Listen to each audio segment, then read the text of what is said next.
بہت کم وقت میں انشاءاللہ گفتگو کو سمٹ جانا ہے. یہ مہینہ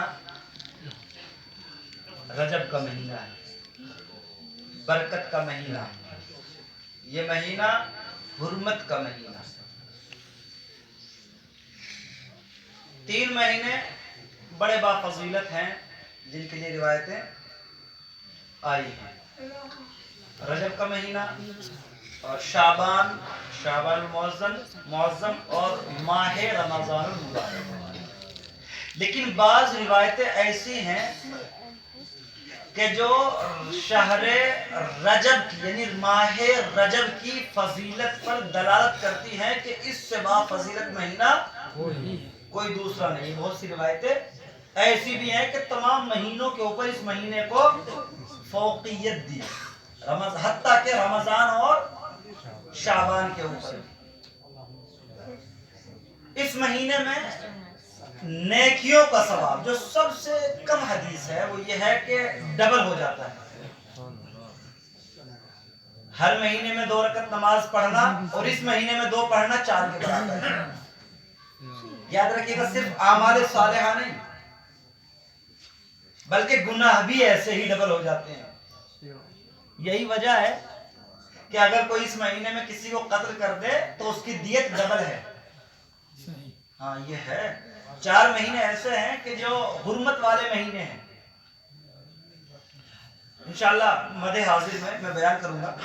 ابھی 4 مہینے ماہ ذیقعدہ، ماہ ذوالحج اور ماہ محرم الحرام اور چوتھا مہینہ رجب المرجب. ذوالحجہ حج کا مہینہ ہے. حج بیت اللہ کا ہوتا ہے، خانہ خدا کا. چونکہ سفر اتنے آسان نہیں تھے جیسے آج ہیں کہ 2 یا 3 گھنٹے سفر کیا اور مکہ معظمہ پہنچ گئے.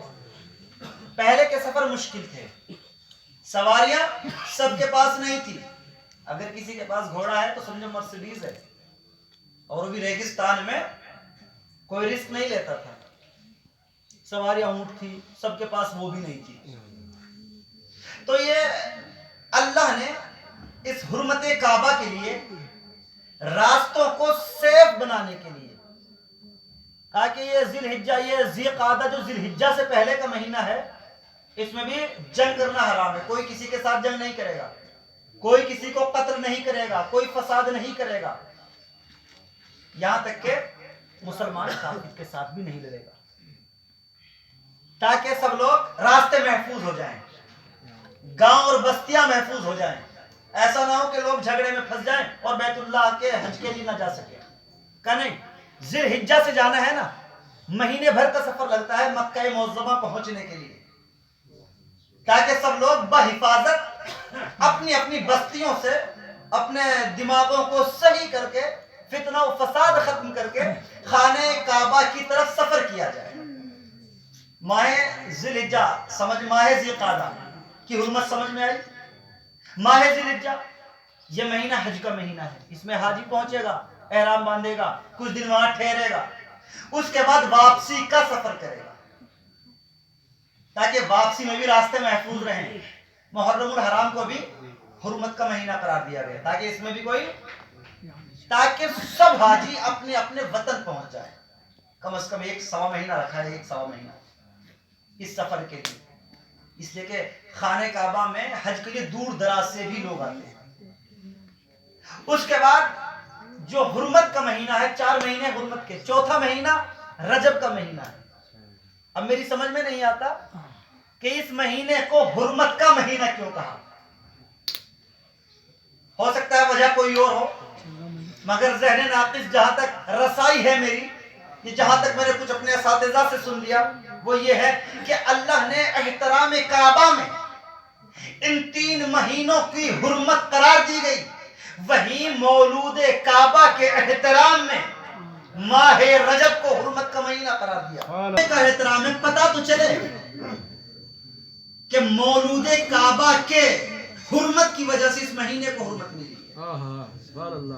خانہ کعبہ، اگر آپ یوم ترویہ 8 ذوالحجہ غازی عباس کا خطبہ سنیں گے نا تو آپ کو پتہ چلے گا کہ کعبہ ہے کیا. غازی عباس نے کعبے کی چھت کے اوپر چڑھ کر ایک فقرہ کہا تھا حضرت ابوالفضل عباس کو مولا امام حسین نے حکم دیا تھا کہ کعبے کی چھت کے اوپر جا کر اعلان کر دو کہ حسین حج کو عمرے سے تبدیل کر کے جا رہا ہے. تو ابوالفضل عباس نے ایک فقرہ کہا تھا, الحمدللہ الذی شرف ھذا بقدوم ابی, تمام تعریفیں اس اللہ کے لیے ہیں جس نے اس گھر کو حسین کے بابا کی آمد کی وجہ سے شرف بخشا. خطبہ ایسا بھی نہیں کہ جو کسی ایک کتاب میں ہو, جو کتاب پڑھیے بڑا مشہور مولا ابوالفضل عباس کا خطبہ ہے جو یوم ترویہ آپ نے دیا, خطیب کعبہ مولا عباس. اور عجیب فقرہ تھا, امام حسین نے حکم دیا جا کر انہیں بتاؤ, جبکہ بابا دونوں کا ایک ہے نا, غازی عباس خود کی طرف بھی منسوب کر سکتے تھے نہیں, مگر اپنی تعریف وہ ہے کہ اچھے لوگ, بڑے لوگ اپنی تعریف, وزیر صاحب ہیں, بڑے لوگ اپنی تعریف نہیں کرتے. کیا کہا غازی عباس نے خانہ کعبہ کی چھت سے, الحمدللہ الذی شرف ھذا بقدوم نبی. علماء اکرام موجود ہے, ترجمہ سن لیجئے گا, اپنی طرف سے ترجمہ نہیں کروں گا, علماء سے پوچھے میرے بات. تمام تعریفوں سے اللہ کے لیے جس نے اس گھر کو حسین کے بابا علی کے قدموں کی وجہ سے شرف بخشا. اور بات یہ تمام نہیں ہوتی, من کانا بالامس بیتن اصبح قبلہ, جو کل تک صرف گھر تھا حسین کے بابا کے آنے کی وجہ سے اللہ نے اسے قبلہ بنا دیا. صلی اللہ محمد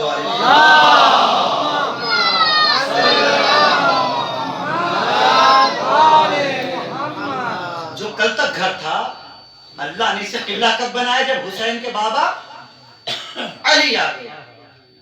تو جو نسبتیں ہیں نا ان کی وجہ سے محترم ہیں, نسبتوں کو احترام ان کی وجہ سے. کیوں؟ اس لیے کہ اللہ نے انہیں عظمتیں دی ہیں. آپ میرے سامنے رہیے گا, ابھی شام آپ سے گفتگو ہو رہی تھی اور انشاءاللہ اس میں ڈسکس ہوتی رہے گی. ہوتا یہ ہے کہ ماشاءاللہ سے علم دوست ہیں اور بڑی پکڑ بھی ہے, اچھے سے سنتے بھی ہیں. اور تباہ رہا تھا, فقہ یہ تھا کہ امام حسین علیہ السلام کی شہادت کے فلسفے کو لے کر, کہ فلسفے شہادت, کیا امام حسین کا زندہ رہنا زیادہ فائدہ مند تھا امت کے لیے, یہ شہادت زیادہ فائدہ مند تھی؟ یہ فقرہ تھا, شاید ہو رہا, میں سوچ رہا تھا کہ اس کا جواب ہونا کیا چاہیے, ہے نا. آپ نے جواب بھی دیا تھا, وہ میں روک لیتا ہوں, اپنا جواب دیے دیتا ہوں آپ کو. نہ جانے ہماری فکروں کو تبدیل کرنے کی کیوں کوشش کی جا رہی ہے. بھولے والے انسانوں کی فکروں سے کھیلا جا رہا ہے. اب ہم لوگ ضرورت زندگی میں اتنے مشغول ہیں کہ ہمارے اوپر فکری حملے ہو رہے ہیں, غلط فکریں ہمیں دی جا رہی ہیں. یاد رکھنا, اگر حسین کی زندگی سے زیادہ فائدہ ہوتا تو مولا حسین کبھی شہادت کو ترجیح نہ دیتے. ہاں دیکھیں, بڑے خاموشی ہو گئی. اگر امام کی زندگی سے زیادہ فائدہ ہوتا تو مولا حسین کبھی بھی شہادت کو ترجیح نہیں دیتے. ترک اولا ہے, مولا اولا نہیں چھوڑ سکتے. یہ بھی یاد رکھیے گا کہ صرف یہ شہادت کربلا مولا حسین سے مخصوص نہیں. اگر مولا حسین کی جگہ ہمارے 11 اماموں میں کوئی اور ہوتا, ایسا ماحول ہوتا, تو وہ بھی یہی کرتا جو مولا حسین نے کیا. جو کربلا, اور خود مولا کائنات نے اپنی زبانی شورا کی میٹنگ میں کہا تھا, بتاؤ روز جناب سید سجاد کی طرف ابن زیاد نے پوچھا نا, یہ کون ہے قیدی, بس میں زیادہ نہیں پڑھوں گا, یہ قیدی کون ہے؟ کسی نے کہا کہ حسین کا بیٹا علی. کہا اچھا, یہ چھوٹا سر کس کا؟ کہا حسین کے بیٹے علی کا. اچھا, یہ جو خوبصورت سا سر ہے جوان کا, یہ کس کا؟ کہ یہ حسین کے جوان بیٹے علی کا. تو ایک فقرہ کہا تھا امام سجاد سے کہ تمہارے بابا کو کوئی اور نام نہیں ملا, سب بیٹوں کے نام علی رکھ دیے. تو مولا سجاد نے فقرہ کہا تھا کہ میرے بابا حسین کہا کرتے تھے کہ اگر اللہ مجھے 1000 بیٹیاں عطا کرے, 1000 بیٹے عطا کرے, تو بیٹیوں کے سب کے نام فاطمہ رکھوں گا, بیٹوں کے سب کے نام علی رکھوں گا. اللہم صلی علی محمد و آل محمد. سب کے نام, یہ امام علی نبی علیہ السلام کے جن کی ولادت کا اب چونکہ میں کچھ 6 سال 7 سال یا 8 سال تو جلد کریں. آپ جب میری طرف سے اپنا ذہن منتشر کریں گے میں آپ کو متوجہ کروں گا. کوئی بھی, کیونکہ مجمع میرے سامنے ہے, کوئی بھی ادھر ادھر جائے گا تو مجھے دکھ رہا ہے نا. خیر, میں پڑھ کیا رہا تھا کسی نے پوچھ لیا جنید سے یہ بتائیں کہ آپ کے پاس جو محمد تقی کے بیٹے ہیں جو آپ کے یہاں قید ہیں یہ بتاؤ کہ ان کی تعلیم کیسی چل رہی ہے؟ لیکن تعریف مجھے دشمن کرے کہنے لگے کہ میری کیا اوقات کہ میں انہیں پڑھاؤں وہ تو اس چھوٹے سے سن میں حافظ قرآن بھی ہے صرف حافظ قرآن نہیں بلکہ قرآن کی ہر آیت کی شان نزول بھی بتاتے ہیں تفسیر بھی بیان کرتے ہیں یہ بھی بتاتے ہیں کہ قرآن کے محکم کیا ہے متشابہ کیا ہے کون سی آیت خشکی میں آئی یہ بھی بتاتے ہیں کون سی تری میں آئی یہ بھی بتاتے ہیں میں انہیں پڑھاتا نہیں میں ان سے پڑھ رہا ہوں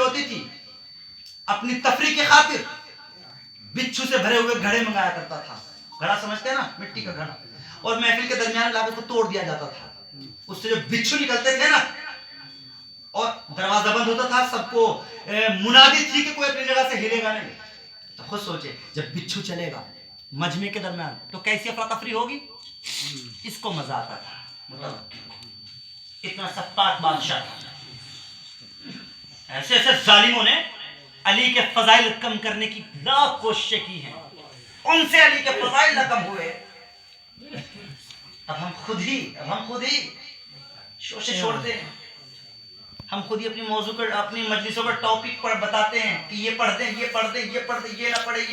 یہ نہ پڑھیں آپ عالم ہیں اگر آپ عالم تو خود ہی کیوں نہیں ٹاپک لے کے بیٹھ جاتے بسم اللہ آئیے بھائی علم تو متخصص ہے نا بھائی اگر مثال دی تھی میں نے اپنے محترم کے سامنے بڑی دیر گفتگو بڑی اچھی گفتگو ہوئی اور یہ ایک میں عام بات کر رہا ہوں جنرل یہ آپ جانتے ہیں کہ کسی ایک کے اوپر نہیں نہ اس طرح کی کوئی بات ہے میرے بزرگ سے یہ میں ہر مجلس میں پڑھتا ہوں اس طرح آپ کے سامنے باتیں چونکہ آج میرے ایک محترم شخصیت اس لیے میرے سامنے ہے چونکہ آج میں نے بہت کچھ سیکھا ہے کافی دیر تک باتیں ہوتی رہی ہیں بڑی باتیں ہوئی ہم نے کہا کہ ایسے ہی اجتہاد بھی تجزی بردار ہے جیسے ڈاکٹری کوئی اصول میں مجتہد کوئی فقہ میں مجتہد کوئی فلسفے کا مجتہد کوئی منطق کا مجتہد کسی کو گرامر میں کمانڈ حاصل وغیرہ وغیرہ جیسے کوئی دانت کا ڈاکٹر کوئی آنکھ کا ڈاکٹر کوئی کان کا ڈاکٹر ویسے ہی مبلغ بھی تو ہے نا کوئی تاریخ کا مبلغ کوئی فضائل روایت سنانے والا کوئی عقیدے سلجھانے والا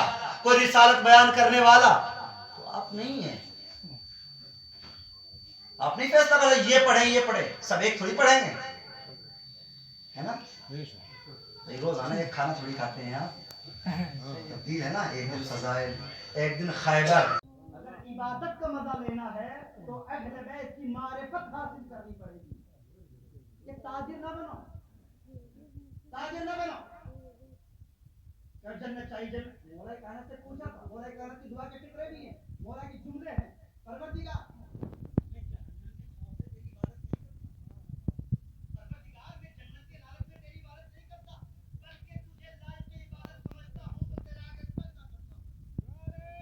آ گئے امام کو مقید کیا گیا تھا ایک مرتبہ چاہنے والے بھی آ گئے امام نے امام کو غسل و کفن دیا ایک مرتبہ چاہنے والے چاہتے ہیں کہ امام کے جنازے کو کاندھوں پہ اٹھائے ایک مرتبہ مولا امام حسن عسکری نے کہا چاہنے والوں سے کہیں جنازہ یہی رکھ دو میرے بابا کے جنازے کی نماز گھر میں ادا کی جائے گی اس لیے کہ گھر سے باہر معتب مجھے نماز پڑھانے نہیں دے گا وہ خود نماز پڑھانا چاہتا ہے میں کہوں گا مولا آپ نے بابا کی نماز چاہے گھر میں ہی پڑھائی ہو مگر پڑھا تو نہیں آ کر کربلا میں دیکھیے 11 محرم ہے مولا سجاد ہے چہرے کا رنگ بدلا علی کی بیٹیاں تڑپی